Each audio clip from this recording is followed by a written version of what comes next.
Welcome to the business financial section of this webinar, where we will discuss the importance of taking control of your finances as a small business owner. In this segment, we'll explore the crucial role that a proper financial management plays in your business success. Let's start by talking about bookkeeping, and you might wonder, why should business owners care about bookkeeping? Well, bookkeeping is the backbone of financial management for any business. It involves recording and organizing your financial transactions, which allows you to track income, expenses, and profits accurately. Now, you might be thinking, can I just use Microsoft Excel for bookkeeping? And while Excel is a versatile tool, it's not designed for bookkeeping in the same way that QuickBooks is. QuickBooks offers several advantages over Excel, such as automation, simplicity, comprehensive reporting, time efficiency, and breakdown of expenses. It's also very simple because it provides templates and workflows specifically tailored to financial management, making it easier to use. It also offers comprehensive reporting with detailed financial reports at the click of a button. Time efficiency is also a very huge advantage over Excel because it saves you valuable time that you can redirect towards growing your business and doing more important tasks other than bookkeeping. Let's break down the expenses. We have 4 different categories of business expenses, including cost of goods sold or COGS, operating expenses, payroll and employee benefits, and marketing and advertising. Let's dive a little bit deeper and break down these business expenses because understanding where your money goes is essential for financial control. Cost of goods sold, or COGS, are the costs directly associated with producing your products or services. For example, if you run a bakery, your COGS include flour, sugar, eggs, vanilla, and the labor for baking. Here we have examples such as raw materials, which is those that I just mentioned, manufacturing costs, wholesale purchases, and direct labor. So it's encompassing all of those things I just mentioned now, like flour, sugar, the price you pay, and how much it costs you, like your time. You want to also use your time as a cost of goods sold. Operating expenses are your day-to-day business operations that are necessary to run your business. Common expenses include rent, utilities, insurance, and office supplies, and repairs and maintenance. Payroll and benefits is the category that covers your employees' salaries, wages, and any benefits you offer, such as health insurance, 401k, or retirement contributions, paid time off, and reimbursements if you offer those. Reimbursements can be something like if your employee travels, you would reimburse their mileage, any meals they had on the road, if there are any training tools that your employees are taking, and you're giving them the money back that they spent for those things. Those will be considered reimbursements. Marketing and advertising are expenses related to the marketing of your business. This includes social media advertising, website maintenance, and promotional materials. So, promotional ads could be Facebook, Instagram, Google Ads, LinkedIn, TikTok, um, anything at all on the web that you can be promoting and spending money on. Website development is also a marketing and advertising expense because maybe you have to hire a website developer to make sure that your website is mobile friendly, that it's running smoothly, that you have properly sized images, and various other costs that include under website development. Social media marketing, we talked a little bit about, but it's not only ads. Sometimes you may have to hire a social media manager or a content creator to help you organize your content calendar, to create beautiful content for you, or simply to just manage the marketing in general for your business. As we all know, all of these social media platforms demand a lot of time, learning, and money to be able to produce efficiently. So sometimes you'll have to just defer that to a social media manager. Printing materials could be anything like brochures, business cards, a dot card. A dot card is this little button that you can just kind of tap on people's phones and it'll share contact information, which I think is better for the environment anyway. You're saving trees. But either way, printing materials are definitely under the marketing and advertising for your business. By categorizing your expenses into these groups, you can gain insights into where you're spending money and make adjustments to optimize your financial performance on a dime. Now, for this section, I wanted to include some commonly asked questions that we thought that a lot of business owners would have.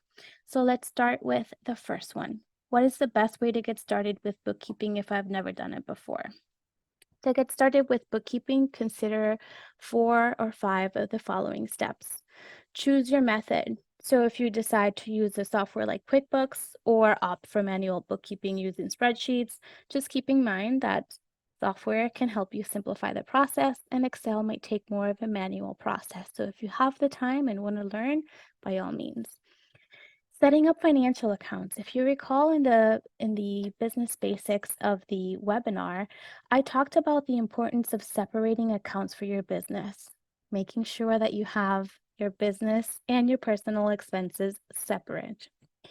By separating your business bank account and your business card, you'll definitely make sure that everything stays up to date and it'll save you some headaches along the line during tax season. It's very, very important to separate your personal and business finances. I cannot stress that enough. Record all your transactions. Consistently record all of the income and expenses of your business. Be detailed and categorize everything properly. COGS, operating expenses, so on and so forth. You can go back to this slide here to just make sure that everything is falling under the right category.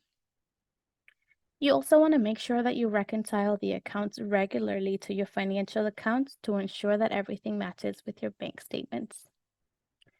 Generate reports using your chosen tool, like QuickBooks, to generate financial reporting such as profit and loss, which we'll talk a little bit about in just a few seconds. It's important to understand your business financial health because it'll definitely help you make some decisions and it'll help you distribute your finances accordingly. When you are organizing your finances, you might want to do things by the quarter or every 6 months, but you definitely want to make sure that you have a set way of organizing your expenses. This is not something that can be ignored. This is probably one of the most important aspects of running a business, knowing where your money is going. So, speaking of that, a second question would be, how often should I update my financial records in QuickBooks? Again, if you decide to use QuickBooks, it's best to update your financial records regularly. Ideally, this should be done at least once a week or even daily for critical transactions.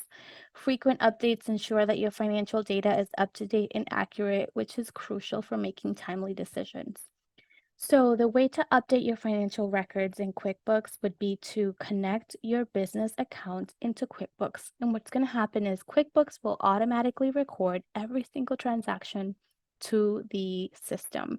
And then you'll have to categorize your expenses manually at least once. And then you can also set what's called a rule, which QuickBooks will automatically recognize expenses. So if every week you have a recurring charge from I don't know, maybe you are ordering supplies from a specific place every week.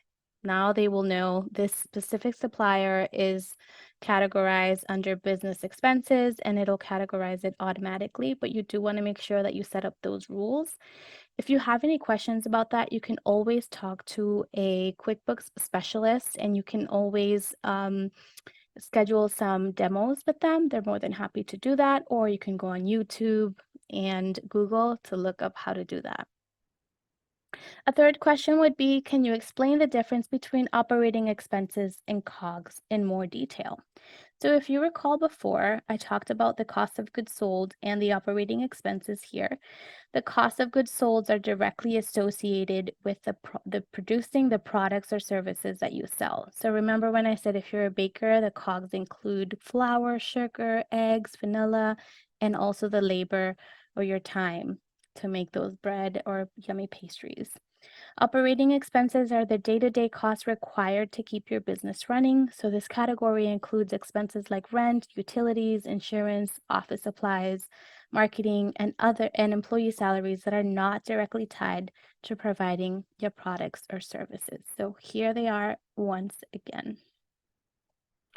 A fourth question, are there specific tax benefits to keeping meticulous financial records? Absolutely. Keeping meticulous financial records can provide several tax benefits. The number one being deductions. If you accurately record everything, it helps you claim all eligible deductions, reducing your taxable income and potentially lowering your tax liability. It also helps with audit protection. Comprehensive records can support your claims in case of an audit, helping you provide the accuracy of your tax returns without having to dig through hundreds of receipts.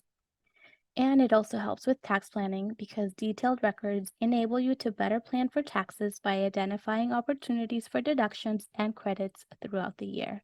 So those are specific tax benefits that you can take advantage of in your financial records. And the fifth and final question here is, what are some of the key financial reports that QuickBooks can generate to help you analyze your business? QuickBooks can generate various financial reports such as the profit and loss or income statement. This shows your business